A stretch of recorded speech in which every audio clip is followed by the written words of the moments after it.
Hello everyone. आज की इस वीडियो में हम देखेंगे सुनील कुमार धनवंता की जो मेंस की कॉपी है भूगोल की, उसको इस वीडियो में हम देखेंगे कि किस प्रकार से इन्होंने अपने आंसर को यहाँ पे प्रेजेंट किया हुआ है, इनके लिखने का तरीका क्या रहा है और हम इनके प्रश्नों से क्या सीख सकते हैं। और बता दें आपको कि इनकी रैंक यूपीएससी में इनकी रैंक 22 रही है। यह जो कॉपी है यह भूगोल की कॉपी है। यहाँ पे हम देखें, यहाँ पे हम इनके फीडबैक को देखें। फ्रेंड्स, यह जो कॉपी है यह दृष्टि आईएएस की कॉपी है, जो कि मेंटरशिप प्रोग्राम की जो वहाँ पे मेंस की कॉपी है। यहाँ पे हम इनके फीडबैक की बात करें तो इन्हें फीडबैक मिले हैं। उत्तर लेखन शैली के सभी पक्षों में आपका प्रदर्शन अच्छा है। चित्रों के समुचित प्रयोग से प्रस्तुतिकरण बेहतर हो पाया है। कुछ प्रश्नों के उत्तर में थोड़ी निराशा हुई है, जिसे आप आसानी से दूर कर पाएंगे। ऐसा फीडबैक इनको यहाँ पे मिला हुआ है। अब हम देख लेते हैं इनके प्रश्नों को। तो सबसे पहले यहाँ पे जो 10 नंबर के प्रश्न है, 150 शब्दों में इन्हें यहाँ पे करना है। तो पहला प्रश्न था, फ्योर्ड स्थलाकृति क्या है, इसकी उत्पत्ति से संबंधित विभिन्न मतों की संक्षिप्त चर्चा कीजिए। तो यहाँ पे इन्होंने फ्योर्ड का एक प्रस्तावना दी हुई है। फ्योर्ड एक तटीय स्थलाकृति है जो मुख्य रूप से शीत क्षेत्रों में पाई जाती है तथा जिसका निर्माण बर्फ़ के पिघलने से होता है।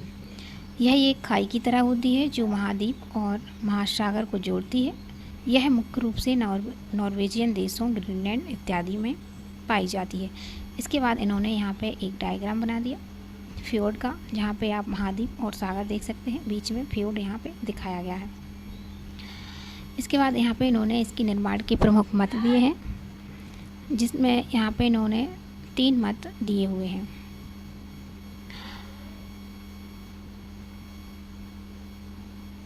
इसके बाद इन्होंने यहाँ पे निष्कर्ष इसका नहीं दिया हुआ है। हम यहाँ पे इनके फीडबैक की बात करें तो इनको फीडबैक मिला है शब्दावली एवं विश्लेषण पथ पर ध्यान दें। यहाँ पे इनको फीडबैक मिला है कि शब्दावली जो है उस पर ध्यान दें। इसके बाद हम अगला प्रश्न देखें। इस प्रश्न में इनको 5 अंक प्राप्त हुए हैं। चूँकि यह 10 नंबर का प्रश्न था, इसमें इनको 5 प्रश्न प्राप्त हुए हैं। इसके बाद दूसरा प्रश्न है, महासागरों में हेलोक्लाइन जोन से क्या तात्पर्य है? क्या महासागरों में गहराई के साथ साथ लवणता में परिवर्तन का कोई निश्चित नियम है? ऐसा इस प्रश्न में पूछा गया है। तो यहाँ पे इन्होंने पहले महासागर की सतह के नीचे वह जोन जहाँ समुद्री लवणता में गिरावट देखने को मिलती है उसे हेलोक्लाइन जोन कहा जाता है। सामान्यतः 500 मीटर से 2000 मीटर के बीच पाया जाता है। यहाँ पे इनको एक फीडबैक दिया गया है कि लवणता में तीव्र परिवर्तन लिखना उचित होगा। यहाँ पे जहाँ इन्होंने लिखा है लवणता में गिरावट, तो इसकी जगह पे यह लिख सकते थे लवणता में तीव्र परिवर्तन, जो कि यहाँ पे इनको ऊपर भी यह फीडबैक मिला है कि शब्दावली पे ध्यान दें। तो उसी प्रकार इनके जो शब्द हैं कुछ यहाँ पे फीडबैक दिया गया है कि उन पर इनको ध्यान देना है। कुछ विशेष स्टैंडर्ड जो शब्द हैं उनको यहाँ पे इस्तेमाल करना है। इसके बाद इन्होंने लवणता वाला यहाँ पे डायग्राम बनाया है, जो कि काफ़ी अच्छा यहाँ पे मेंशन किया हुआ है। इसके बाद यहाँ पे इन्होंने बताया हुआ है कि कुछ सिद्धांत हैं और नीचे इन्होंने सिद्धांत के बारे में बताया हुआ है और क्या क्या परिवर्तन होते हैं वह भी इन्होंने बताया हुआ है। इस प्रश्न की हम बात करें तो इसमें इनको 6.5 नंबर मिले हुए हैं और इस प्रश्न में हम देखें तो इन्हें गुड मिला हुआ है। इसके बाद आगे हम देखें, आगे एक प्रश्न है, यायरी व प्रॉट की भू संतुलन संबंधी अवधारणा में विभेद कीजिए। तो यहाँ पे सबसे पहले इन्होंने वो प्रस्तावना दी है। इसके बाद इन्होंने इनके अंतर बताए हुए हैं। यहाँ पे इन्होंने अंतर बताने के बाद लास्ट में कुछ डायग्राम भी बनाए हुए हैं और यहाँ पे इन्होंने निष्कर्ष नहीं दिया है। तो इनको यहाँ पे फीडबैक मिला है कि एक संक्षिप्त निष्कर्ष इसका दिया जा सकता था और इसमें इनको 6.5 अंक प्राप्त हुए हैं। इसके बाद यहाँ पे मृदा परिच्छेदिका वाला प्रश्न आया है, जो कि इन्होंने काफ़ी अच्छी तरीके से लिखा हुआ है। सबसे पहले इन्होंने मृदा परिच्छेदिका की डेफिनेशन दी है, उसके बाद एक डायग्राम के माध्यम से इनकी जो लेयर हैं उनको समझाया हुआ है जो कि 0 A B C करके जो लेयर होती हैं इसको समझाया हुआ है। इसके बाद यहाँ पे मृदा 2 प्रकार की होती है, उपटी मृदा, उपमृदा यहाँ पे बताया हुआ है, टॉप सॉइल और सब सॉइल। इसके बाद इन्होंने उनका महत्व बताया हुआ है पॉइंट में, और महत्व के बाद इन्होंने अगर यहाँ पे यह निष्कर्ष देते तो शायद इनके नंबर और भी बढ़ सकते थे। यहाँ पे इनको 7 नंबर मिले हुए हैं 10 में से, और इन्हें गुड भी मिला हुआ है। यह प्रश्न इनका काफ़ी अच्छा रहा है। इसके बाद विश्व एवं वनस्पति के वितरण के लिए कौन कौन से कारक महत्वपूर्ण हैं यहाँ पे पूछा गया है। तो यहाँ पे इन्होंने कारक बताए हुए हैं, जलवायु कारक, मृदा कारक, मानवीय कारक, जैविक कारक, विवर्तनिक कारक आदि यहाँ पे इन्होंने बताए हुए हैं। और बाद में इन्होंने यहाँ पे निष्कर्ष दिया हुआ है। इस प्रश्न में इनको फीडबैक मिला है कि समुद्र तल से ऊंचाई तथा पवन प्रक्रिया का भी वर्णन करना यहाँ पे बेहतर होगा। इसमें इनको जो अंक मिले हैं वो 5.5 नंबर यहाँ पे इन्हें 10 में से मिले हुए हैं। आगे हम देखें तो पृथ्वी की सतह पर वर्तमान में विद्यमान अधिकतम भू आकृतिक विशेषताएँ प्लीस्टोसीन काल से उद्भित हैं, व्याख्या कीजिए। यहाँ पे 15 नंबर का प्रश्न है। यहाँ पे इन्होंने सबसे पहले थॉर्नबरी महोदय के अनुसार यहाँ पे जो प्लीस्टोसीन काल है उसके बारे में बताया हुआ है। उसके बाद इन्होंने यहाँ पे पॉइंट में पृथ्वी पर प्लीस्टोसीन काल की अनेक स्थलाकृति मौजूद हैं जो इस प्रकार है यहाँ पे बताई हुई है, जैसे भारतीय उत्तर का विशाल मैदान और जो थार व मरुस्थल हैं, इन सब के बारे में इन्होंने यहाँ पे वर्णन किया हुआ है। इसके बाद यहाँ पे इन्होंने निष्कर्ष दिया हुआ है। इनको हम फीडबैक की बात करें तो इनको फीडबैक मिला है कि प्लीस्टोसीन काल की अवधि तथा हिमयुग का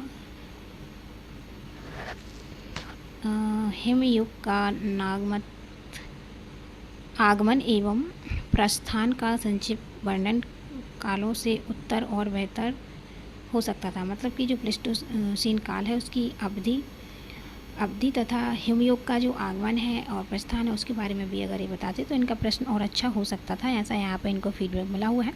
फिलहाल यह प्रश्न भी इनका काफ़ी अच्छा रहा है, इसमें 8.5 नंबर इनको मिले हुए हैं। इसके बाद दूसरा प्रश्न ज्वालामुखी से संबंधित था, जिसमें सबसे पहले इन्होंने इंट्रोडक्शन, इसके बाद ज्वालामुखी का वितरण किया हुआ है। इसके बाद यहाँ पे इन्होंने डायग्राम के माध्यम से समझाया हुआ है जो कि काफ़ी ज़्यादा अच्छा है। और इसके बाद यहाँ पे इन्होंने सारी प्लेट्स और प्लेट विवर्तन का भी उदाहरण दिया हुआ है। यहाँ पे इन्होंने प्लेट की डायग्राम भी बनाए हुए हैं। इस प्रश्न में इनको 15 में से 12 नंबर मिले हुए हैं और यहाँ पे इनको गुड भी मिला हुआ है। इसके बाद एक और प्रश्न है स्थिर तरंग सिद्धांत वाला, इसको भी इन्होंने अच्छे से समझाया हुआ है। इंट्रो के बाद इन्होंने सिद्धांत दिए हुए हैं और सिद्धांत का डिटेल भी दिया हुआ है। यहाँ पे इन्होंने काटापीटी नहीं की है, इसलिए यह प्रश्न इनका साफ सुथरा भी दिख रहा है। इसमें इन्हें 9.5 नंबर मिले हुए हैं। इसके बाद इन्होंने यहाँ पे मानवतावादी उपागम के बारे में 150 शब्द लिखने थे, 10 नंबर का यह प्रश्न है। इस प्रश्न को भी इन्होंने अच्छा लिखा हुआ है, यहाँ पे काटापीटी नहीं है और मेन पॉइंट्स यहाँ पे अंडरलाइन किए हुए हैं।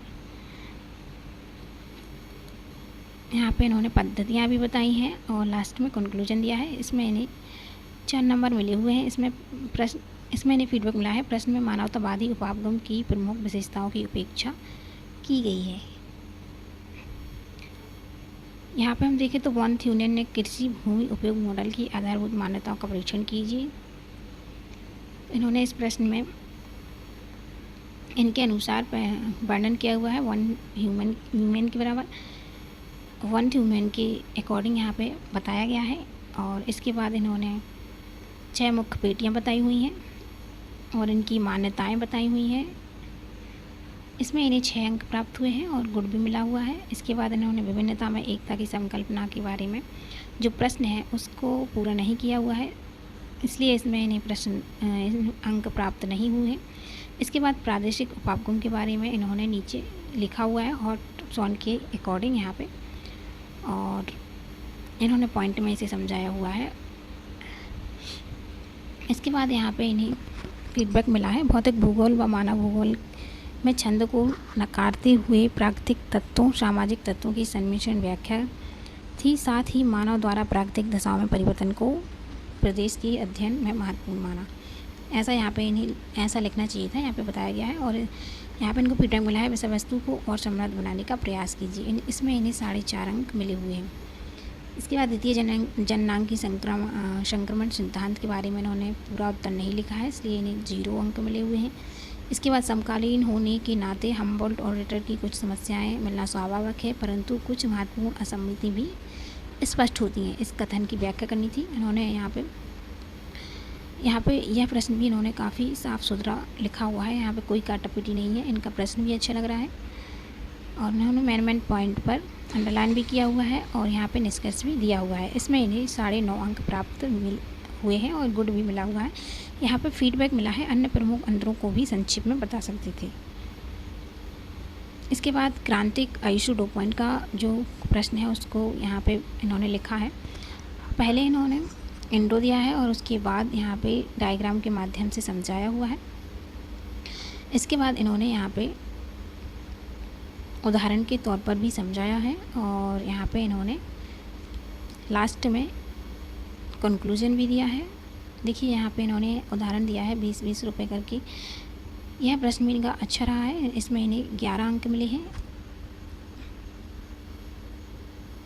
इसमें फीडबैक मिला है कि क्रांतिक आइसोटोपन को चित्र के माध्यम से दिखाना बेहतर होगा। मतलब यहाँ पे जो क्रांतिक आइसोटोपन के बारे में उन्होंने बताया है उसका चित्र अगर यह बना देंगे तो वो और ज़्यादा बेहतर होगा। इसके बाद जनसंख्या के बारे में जो प्रश्न था उसके बारे में पूछा गया है। इन्होंने उसकी मान्यताएं भी दी हुई हैं और यहाँ पे इन्होंने सकारात्मक निरोध और नकारात्मक निरोध भी बताए हुए हैं। इसके बाद यहाँ पे नक्सलवादियों में सुधार के बारे में कुछ पॉइंट दिए हुए हैं। इसमें इन्हें 10 अंक प्राप्त हुए हैं। इसके बाद तंत्र विश्लेषण के प्रमुख अभिलक्षण बताते हुए भूगोल विषय के संबंध में इन्होंने एक प्रश्न पूछा हुआ है जिसके बारे में इन्होंने लिखा है। यह प्रश्न भी इनका अच्छा रहा है। इसमें इन्होंने देखिए कुछ डायग्राम के माध्यम से उत्पादक और उपभोक्ता को समझाया हुआ है और यह प्रश्न भी इनका साफ सुथरा रहा है। यहाँ पे कोई काटापीटी नहीं हुई है। इसमें इन्हें 9 अंक प्राप्त हुए हैं। इसके बाद यहाँ पे जो भूगोल में मॉडलों के प्रमुख अभिलक्षणों की चर्चा करते हुए मॉडल्स का सामान्य वर्गीकरण प्रस्तुत करना है। इस प्रश्न में इन्होंने लिखा हुआ है और यह प्रश्न भी इनका अच्छा है। यहाँ पे कोई काटापीटी नहीं है। इन्होंने पूरे जो मॉडल हैं उनको समझाया हुआ है और इस प्रश्न में इनको 5 अंक मिले हुए हैं। इसके बाद बॉडविले की वृद्धि केंद्र की अवधारणा क्या थी, इसके बारे में यह प्रश्न पूछा गया है और यहाँ पे इन्होंने यह प्रश्न भी अच्छा लिखा हुआ है। इसमें इन्होंने चार्ट के माध्यम से समझाया है, डायग्राम के माध्यम से, और इस प्रश्न में भी इनकी कोई काटापीटी नहीं है। इस प्रश्न में इनको 8.5 नंबर मिले हुए हैं। इस प्रश्न में इनके हम फीडबैक देखें तो इनको फीडबैक मिला है वर्तमान परिस्थिति में वृद्धि केंद्र की प्रासंगिकता का स्पष्ट रूप में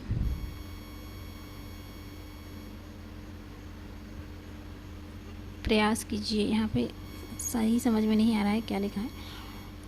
तो लगभग इनके जो सारे प्रश्न थे बहुत सारे अच्छे रहे हैं। ऐसा कोई प्रश्न नहीं था जो ज़्यादा ही खराब। कुछ प्रश्नों को इन्होंने पूरा नहीं किया हुआ है जिसमें इन्हें मार्क्स नहीं मिले हैं। बाकी के जो इनके आंसर हैं एकदम साफ़ सुथरे हैं। कहीं कहीं पर इन्होंने काटापीटी की है जो कि हमें अपने प्रश्नों में नहीं करना है। और बीच बीच में इन्होंने अंडरलाइन किया है जो कि बहुत ही ज़्यादा अच्छी बात है और हमें भी अपने प्रश्नों में अंडरलाइन करनी चाहिए जो मेन पॉइंट है। और बीच बीच में हमें डायग्राम भी बनाना चाहिए क्योंकि यह भूगोल का पेपर है तो भूगोल में चित्र तो आवश्यक हो ही जाते हैं बनाना। तो आप लोग भी इनकी कॉपी से सीख सकते हैं। आप अपने आंसर्स को सुधार सकते हैं, उनमें इम्प्रूव कर सकते हैं। किस प्रकार से लिखना है, कैसा लिखना है, इन सब के बारे में समझ सकते हैं। और इनके अलावा और भी जो कॉपी मैंने अपलोड की हैं आप उन्हें भी देख सकते हैं और अपने आंसर को सुधार सकते हैं, उन्हें और अच्छा बना सकते हैं। तो हम देख लेते हैं इनको कितने नंबर मिले हैं। तो यहाँ पे इनको 250 में से कितने नंबर मिले हुए हैं हम देख लेते हैं। यहाँ पे इनको कुल अंक मिले हैं 128। तो यह थी सुनील कुमार धनवंतर जी की भूगोल की मेंस की कॉपी। तो फ्रेंड्स आप भी इसी प्रकार मेहनत करते जाएं और अपने प्रश्नों को और अच्छा बनाएं और आंसर राइटिंग ज़रूर करें। आप किसी भी स्टेट पीसीएस या यूपीएससी की तैयारी कर रहे हैं तो उन सब के लिए आपके लिए यह जो वीडियो है काफ़ी हेल्पफुल रहेगी। तो मिलते हैं हम अगले वीडियो में, तब तक आप पढ़ते रहिए, स्वस्थ रहिए। Thank you so much. जय हिंद, जय भारत।